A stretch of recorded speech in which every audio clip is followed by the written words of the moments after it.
Today, Meet the Maker is with Cath Dunn in her studio in Sheffield. Thank you so much, Cath, for inviting us here.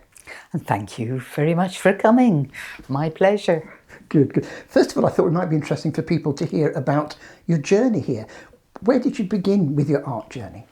I've always drawn or painted, probably always drawn.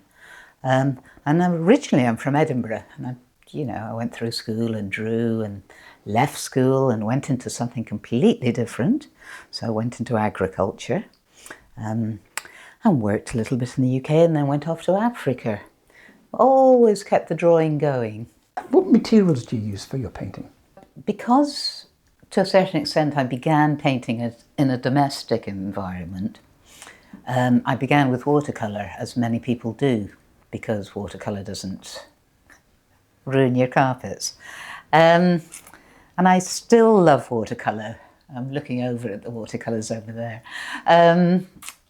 I love them for the colours, and I love them for the translucency that you get with watercolours. They have a lightness of touch that is very difficult to get in other materials. Having said that, the way I paint with watercolours, and it's true to a certain extent with anybody working in watercolour, you have to be quite almost planned, because you get away with one or two so-called mistakes or things that you're not happy with, but you can't change it dramatically once the paint is down. So I really enjoy watercolour. I really enjoy it for the colours that you get, for the line that you can get. But every so often, or quite often, I have to go into another material, like oils, because then you can be more physical with it. You can scrape it away and put it back on and almost fight with the material itself. And that's a feeling or a different way of painting that I also do enjoy. So without wanting to disparage your home city, Edinburgh probably wouldn't be classed as a hugely colourful city. Suddenly you're transported to Africa and surrounded by strong dynamic colours. How has that influenced your thinking about art? Certainly Africa is much more colourful than Edinburgh, and Edinburgh, when I came back from Africa, seemed very, very grey. It really does seem grey. But the wonderful thing about Edinburgh, it is full of art and has had artists living and working in Edinburgh for centuries. What I've got from Africa, I think, is kind of particularly African textiles, the blocks of colour. And although I rarely paint Africa, I don't paint the scenery or the landscape of Africa, partly because I'm not there, I'm here.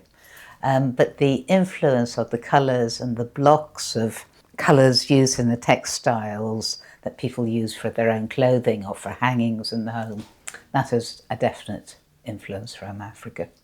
And now here you are in Sheffield in the Peak District. Now again, it's much more rural than Edinburgh, but again, I was thinking, having been brought up here myself, the colours are quite muted around here. But again, you have to search for the colour. Again, what influence does the Peak District have on your art? Yeah, it's an interesting thing about that and colour, because if I'm painting a part of the Peak District, I have a strong association of colour for that area, but it might not be the true colours, the literal colours. So a lot of the White Peak, for example, is very green. And okay, sometimes I do paint it green. My feeling for the White Peak in particular is of a grey-blue. Now I may be picking up the geology behind the White Peak, but it means that if I were doing a painting of the White Peak, I might not paint it green. I might paint it grey-blue, or I might paint it grey-blue and orange if that's how I was feeling that day. The colours have to feel right, but they don't have to feel literally right. The other thing that really impresses me about your art, and there's so much of it I absolutely love, is your use of leading lines. I look at a lot of your paintings and I just feel myself almost being sucked in by those lines. Is that something you've developed over time? I really like line, I will admit. And well done for it, picking it up. I think in landscape, the line is very important, and it's something that may not be completely visual. When you're looking at a landscape, you're looking with your eyes, but you're also kind of feeling the kind of lie and the sweep of the hill with your body, almost a tactile thing. And that's where I think the line is important, because it kind of leads you through the landscape, and you can feel that with your shoulders as it goes up a hill. And so although colour is very important to me, I adore line, and if I get the line right, which doesn't always happen, then I feel very happy. How do you see your art as having evolved over the years? That's a good question, because you don't always see it in yourself. You know, you're painting and you just do it almost.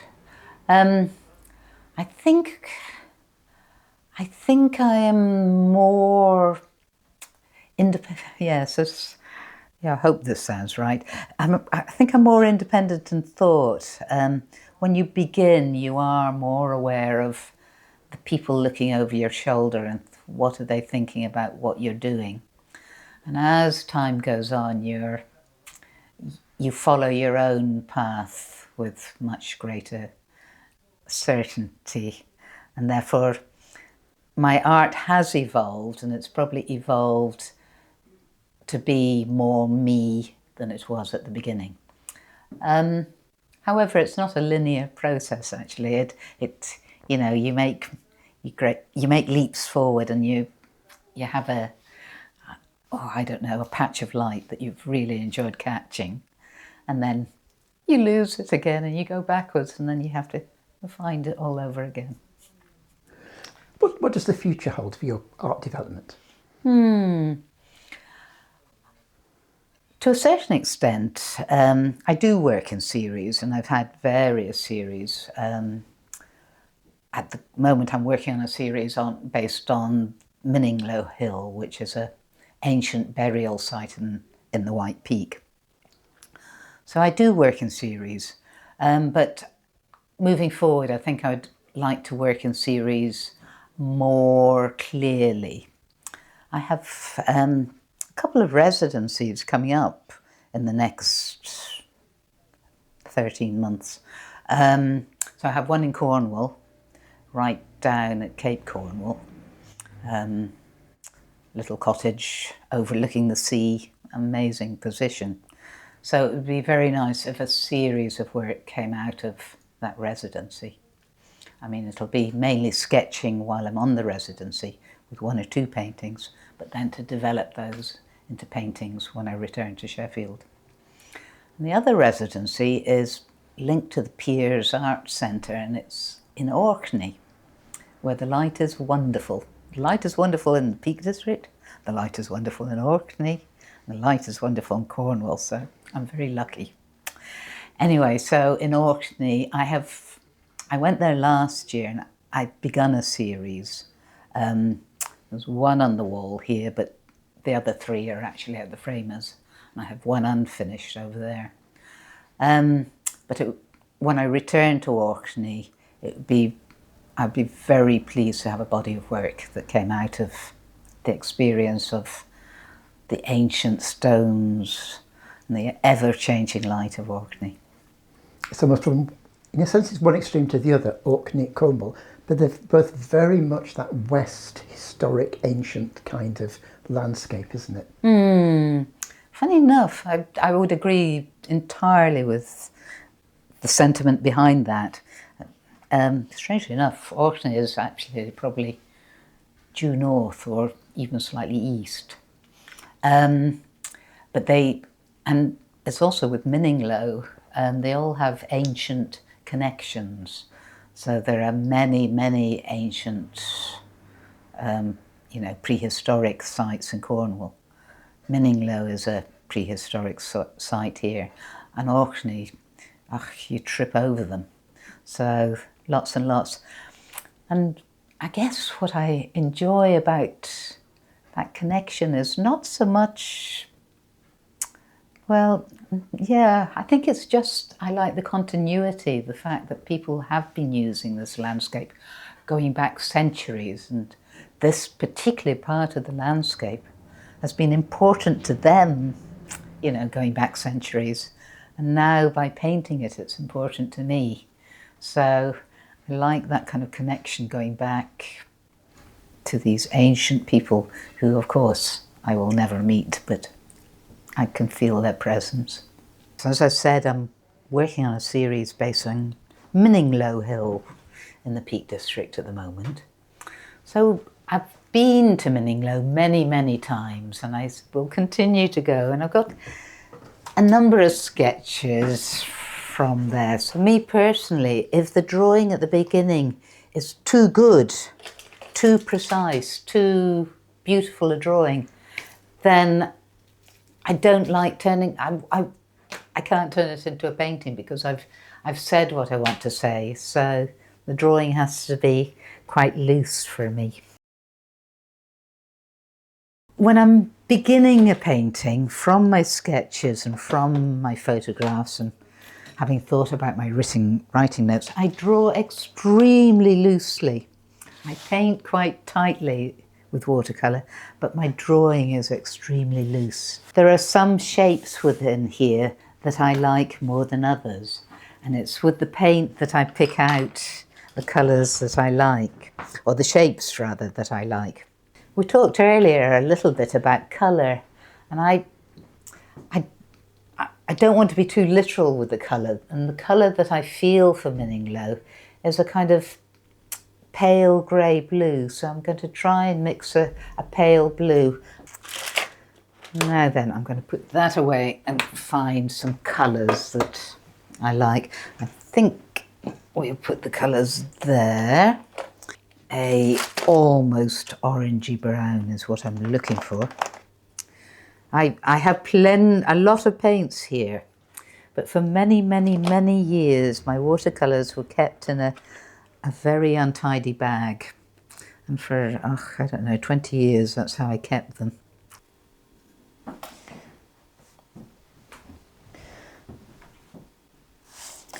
And from the image that I have, I can see that the sun is coming from my left, so the paint will get lighter as I go up this way. And it is one of the beauties of watercolour, actually, that making lights and darks, or tones, or some people call them values, are much easier with watercolours because all you do is add more water. You don't actually have to add the white, which you do with other painting materials. Okay, but normally, if I was painting, I'd probably get my hairdryer out to make sure that this paint is dry. I won't today because it's just a bit too complicated, so we may get a bit of running. And now I'm going for a darker colour in here. So, like I say, normally I'd wait for the first one to dry, but actually you get quite a nice effect where they run into each other too. So what I see here are complementary colours from a colour theory stance. Is that something you're conscious of, or do you think now it's just all being built unconsciously into your art? Normally it's unconscious. Doing it as a kind of demonstration, then I'm much more aware of it. But normally it's instinctive. But that's how I get the lines in the long run, because where you have a complementary colour next to another, its opposite, you create a visual line. And okay, you will say there are pencil lines here. One of the beauties of watercolour is that the actual paint goes into the paper. So at the end, I can rub out all the pencil lines. And yeah, a bit thicker though, I think. Thicker with watercolour really means darker. And I think one of the most important things with watercolour is the lights and the darks. And I think often paintings don't work, and it's not the colour, though it might be in this case. It's actually the tones that are not working. And there is an expression that people say that tones, the lights and the darks, do all the work and colour gets all the credit. And I think there's quite a lot of truth in that, particularly in watercolour. Now, one of the beauties with watercolours, of course, you can make it lighter very easily by just lifting some off and just smoothing it in perhaps a little bit. So. Add acrylic or some people even do embroidery or fabric. Well, funny you should mention that, because when you've gone on this one, I'm thinking that I would probably like to go in with the pastels on top. So once it's, and you'd have to wait for it to be completely dry, then I will exaggerate some of the shapes and the whatever with pastel. Cath, thank you so much for spending time with me today. I think I've learned more about watercolour in the last 15 minutes than I have in the rest of my life put together. It's been fabulous. Bottom of my heart, thank you. You're welcome, you're welcome. I've just got, another 10 hours and I'll be finished this.